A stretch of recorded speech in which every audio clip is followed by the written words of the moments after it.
Welcome to African Colonization TV and Biafran History. Here we'll tell you everything happens around the world, Africa and Nigeria, and the things about Biafra. So, in today's topic, we'll go into the issue concerning the Western pressure on Africa and the Sahel states. How the Sahel state has been fighting, trying to conquer the West, not to pressure them into believing in what they are doing. So, according to the topic, it says, who really control Africa? Western pressure mounts on the Sahel state. This is a fight between the African nation and the Western nation. This issue of Sahel states is what has been giving the West a lot of pressure. It has been giving them a lot of problem because in the area of creating Sahel states to fight against the West, to fight against their power. Because if you can see in Africa, before you do anything, before any of the presidents speak or do anything, they must listen to the European country, to the Britain, to their pre-colonial masters, who that colonize them before leaving Africa. This issue of Sahel, they create it for them to fight against those imperialism of a thing, because the way the West used to control Africa, it is something they are fighting for. That is why you see Burkina Faso, the Burkina Faso president Ibrahim Traore, and the other presidents, some of them that are taking power. So the power they take is for them to fight against the West, for the West not to have power or not to have dominion over the African nation. And this has been causing a lot of problem and a lot of issue. So don't skip any part of it, because this man is going to explain to us a lot that has been going on in between the West and in between the African nation, and who really control the power and who really control Africa. So as you're about to watch, like, subscribe, make sure you share the video to grow and let others see things going on in Africa. Ladies and gentlemen, I am going to do a special episode today, and I will try to establish a very important timeline of events that have been happening since late 2025 to today, that is February of 2026. And this timeline is all about the diplomatic moves the West has been making towards the alliance of Sahel states. And when you look at each of these events individually, it will not make much sense to you. You will look at it as just a simple diplomatic move, or just another diplomatic visit from the West to the alliance of Sahel states. But when you put all of these events together, the picture begins to make even more sense. Now, since 2026, Western powers, Western government, and when I say West, I mean the United States, the European Union, and all these Western countries, Western governments have made at least 7 diplomatic moves towards the alliance of Sahel states in 2026 alone. The battle for the Sahel is not just only about violence, destabilization, and all that information war campaign. It is now about diplomatic visits, a lot of meetings, and some financial support. The United States, the IMF, the European Union have all made new moves towards Mali, Burkina Faso, and Niger. I mean the entire alliance of Sahel states, the AES. And these moves, these events, they are real. They are on record, and they follow a clear timeline. Now, on the surface, it will look like just diplomacy. But when you take a closer look, it looks like a soft pressure campaign to pull the AES back into the Western orbit and slow down their turn towards Russia and China. So why are they doing this? They are doing this for one purpose, and one purpose only. Because ever since this revolution started in the Sahel, it's not like the AES simply decided to pivot towards Russia and China. That's not exactly how it happened. The main reason is that the West, through their sanctions and embargoes on military hardware acquisition, the tools these governments, these countries need to fight insurgency, they were all blacklisted. They couldn't possibly have access to the kind of weapons they needed to fight the insurgency. So they were left with no option but to pivot towards Russia and China. And because of that, Russia and China took good advantage of that situation and embedded themselves deeply into the affairs of the Alliance of Sahel States. At the same time, the West kept doing what they were doing, calling them dictators, using propaganda, information warfare, and in more extreme cases, covert operations, coup attempts, and using jihadist attacks, fuel blockades, all in order to destabilize these countries. But after many years of using these same tactics, it appears that they no longer believe this method will work. They no longer want to appear like adversaries in the eyes of these three countries in the heart of West Africa. So what they are doing now is a shift from the hardline approach to a softer, more diplomatic approach. And the goal will always remain the same. Put them back into the Western orbit and neutralize the influence that Russia and China currently have on the region. Because believe it or not, the scramble for Africa is on and it is raging. Everyone wants a piece of Africa. And as it stands right now, no one can afford to sit on the fence. You are either with the West or you are against the West. You are either with Russia and China or you are against them. Emmanuel Macron pretty much made this very clear during that coup attempt in Benin Republic. No country, according to Emmanuel Macron, can afford to sit on the fence. Everyone has to take sides. And from what we are seeing right now, basically every country in West Africa, they are now taking sides. Nigeria has taken their side with the Western bloc, the Western powers. We have seen Ivory Coast picking their side.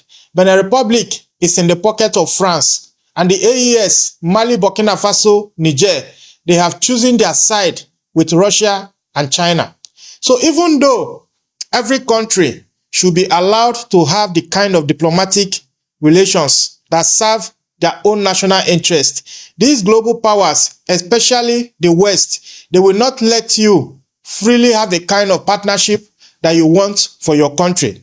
They want to be involved by any means necessary. They have been trying the hard approach, the sabotage operations, the jihadist threats, calling them dictators, the whole information warfare campaign against the AES. It has not been able to soften or bully them back into the Western orbit. So they are now choosing a completely different approach. Now, let me try to make you understand what is actually going on right now. Because to understand what is going on right now in 2026, we need to go back to a few months earlier, to October 2025. Because something very important happened in Burkina Faso in October last year. And this is actually the first move in the timeline I am trying to establish. This is the first move they made in order to appear a little bit softer, a little bit friendlier to Burkina Faso and the entire Alliance of Sahel States. Because in October 2025, the global financial watchdog, the FATF, they removed Burkina Faso from its grey list. And this list is for countries that are seen as risky on money laundering and terror financing. Getting off this list means that Burkina Faso had improved its financial rules, supervision, and enforcement to standards accepted by Western and global banks. For Ibrahim Traore's government, this was not just a technical move. It opened the doors to smoother banking links, fewer checks on international transactions, and easier access to loans and investment from international partners. It also sent a clear signal that Western-led institutions are now ready to say yes again to Burkina Faso in the financial system, even while the country was kicking out French troops and joining the revolutionary security bloc with Mali and Niger. And by the time 2026 started, the ground for deeper IMF and Western financial engagement with Burkina Faso had already been prepared. Because for the IMF to make the latest move that we are now seeing. And I will get to that in detail, but let me first make this clear. For the IMF to be able to get back into Burkina Faso, and by extension, the entire alliance of Sahel states, they have to prepare the ground. And removing Burkina Faso from this grey list was their way of saying, we are ready to get back in business with Burkina Faso. And in early 2026, we see the United States made their intentions even more clearer. And as the year rolled in, America shifted their foreign policy approach towards the AES. Now, according to reports that I saw between January and February of 2026, we saw a lot of clear messaging from the United States, and they are ready to talk directly to the revolutionary leaders in the AES. US media and policy channels, they are explaining that American strategy is now being recalibrated. That means instead of focusing only on elections and sanctions and democracy, America now puts security and pragmatic cooperation first, with the goal of countering Russia's growing presence in Mali, Niger, and Burkina Faso. Now, at the center of this new approach, they sent a man named Nick Checker, the head of the US State Department Bureau of African Affairs, in late January and early February of 2026. His mission was announced. He would travel to Bamako, Mali, as the highest level US political envoy to the country since relations broke down over the military coup and the withdrawal of foreign troops from Mali. And his mission was not just about Mali. It was for the entire alliance of Sahel states, Mali, Niger, and Burkina Faso, the same countries that have already pushed out French forces and embraced a new security path. Now, on the 4th of February 2026, this same Nick Checker landed in Bamako. He held talks with Mali's foreign minister, Abdoulaye Diop, and the message was simple. The US wants to revitalize relations with Mali and open a new channel to the AES bloc as a whole. Now, the discussions covered security cooperation against jihadist groups, possible economic and trade deals, and the conditions under which the US could once again work closely with the revolutionary government in the AES. At the same time, major media outlets like the BBC were reporting that this was not just a visit to one country. It was part of a larger plan. The plan to engage the three AES countries, accept that military leaders are now in charge for now, and try to limit the advance of Russia's Africa Corps and other non-Western actors in the Sahel. In other words, the US is now choosing the softer approach. For now, I can say for now, because dialogue and offers of cooperation instead of sanctions and isolation is what we are now seeing. And the front line for that soft option is now beginning in Bamako in Mali. And that is the entry point right now into the alliance of Sahel states, especially by the United States. Almost at the same time, another Western-linked institution moved on the AES. Yes, because on the 4th of February 2026, an IMF mission sat down with President Ibrahim Traoré in Ouagadougou, Burkina Faso.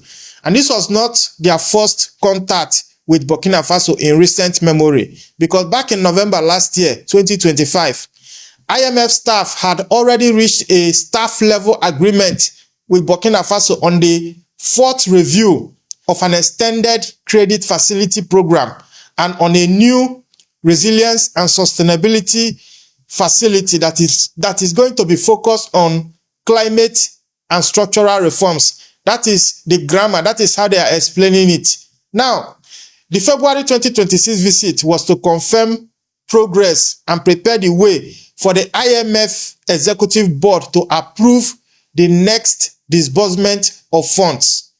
During this meeting in Ouagadougou, the IMF praised Burkina Faso's remarkable progress on reforms and economic management, and they pointed to strong growth driven by gold production and plans to keep the 2026 budget deficit within agreed limit while allowing more concessional financing for social and security spending. The IMF also highlighted the governance steps that have helped Burkina Faso get off that grey list. That is better supervision of Burkina Faso's financial system, stronger anti-money laundering structures, and tighter public financial management. Now, the timing of all of this matters because just months after Burkina Faso was welcomed back into the clean group of countries by the FATF, the IMF came with praises, they came with their money, and they came with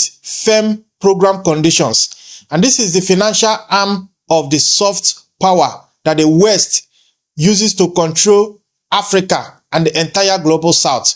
They will use every means to get the AES back, mark my words. And now they are sending their financial wing, the IMF. Believe it or not, the IMF is the financial wing of Western control all across the world.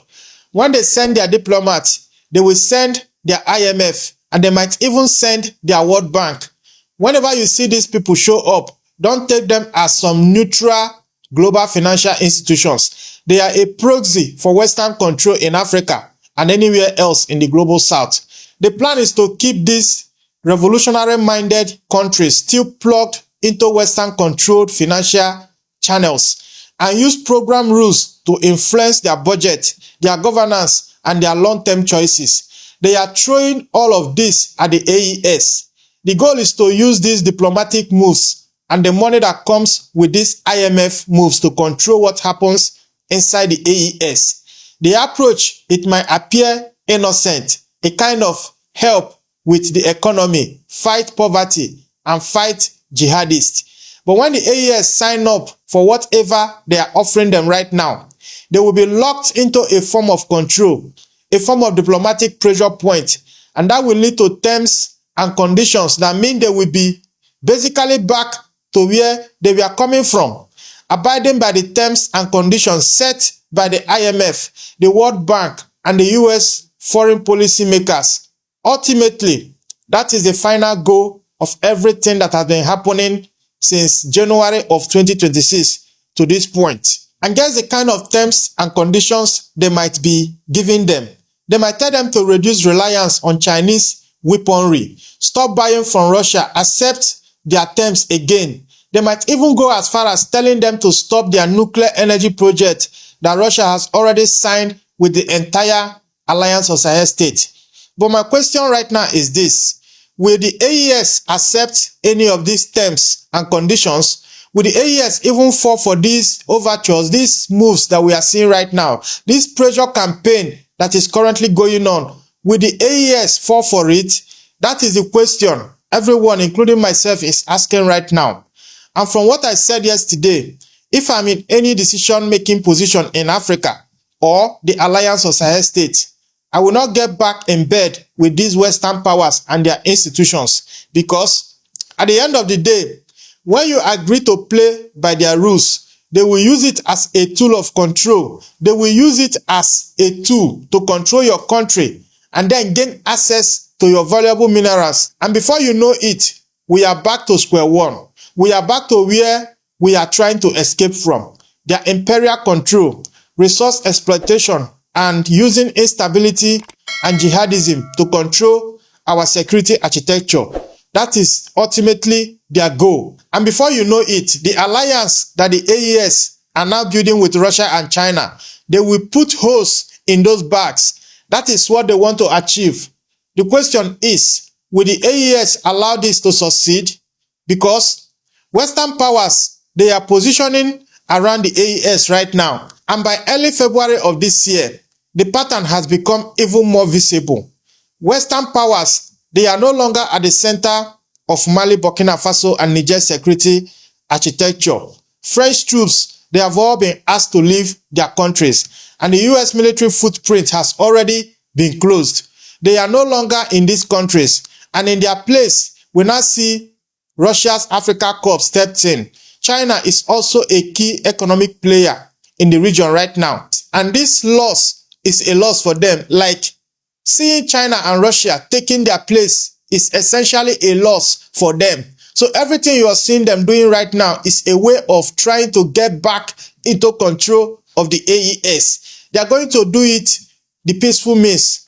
That is diplomacy, IMF programs, and all the good talks and diplomatic overtures we are seeing right now. And a lot of analysts are describing how the US and European states are now strengthening ties with coastal West African countries like Nigeria, Ghana, Benin Republic, and Togo, all those coastal countries. They are now tightening their hold on these countries, especially Nigeria. So they are now closing in.